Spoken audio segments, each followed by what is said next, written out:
All right, let's talk Roku. Their latest fourth quarter results are in, and wow, they didn't just meet expectations, they absolutely smashed them. We're going to dig into the numbers right now. So you gotta be asking yourself, right? In a streaming market this crowded, how on earth did Roku pull this off? Well, that's what we're here to break down. We've got the numbers, so let's see how they did it.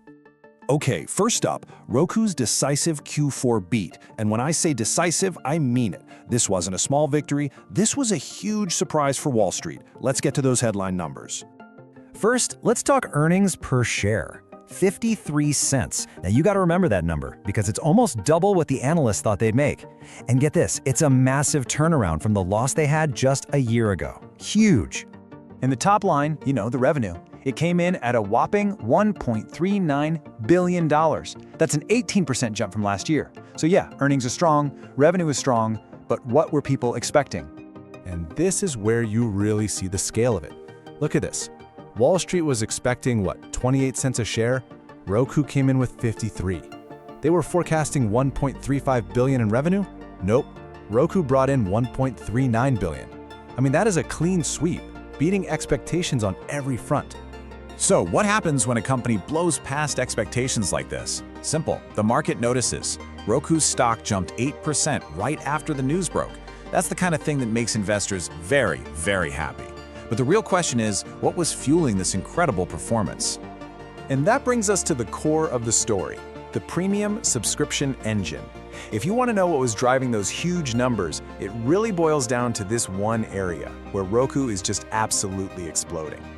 And hey, you don't have to take my word for it. The CEO, Anthony Wood, said it himself. He points to this big shift happening in the industry, this secular trend, as he calls it. Basically, more and more streaming services are deciding it's better to partner up with a platform like Roku instead of trying to make it on their own.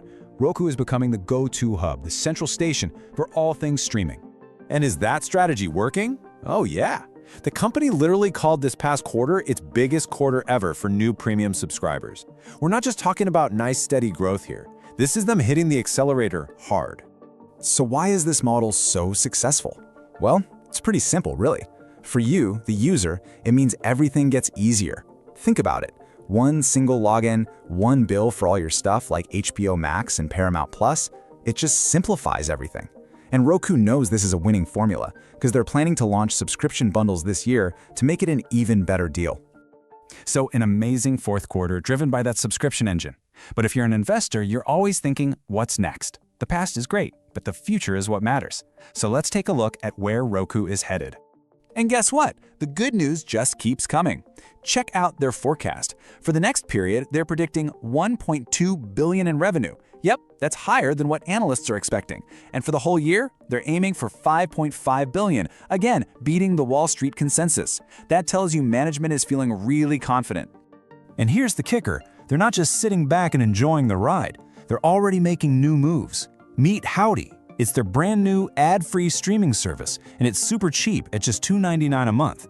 The CEO thinks this thing could become a very large service, which could be a whole new moneymaker for them. And remember, all this is happening while their audience is just getting bigger and bigger.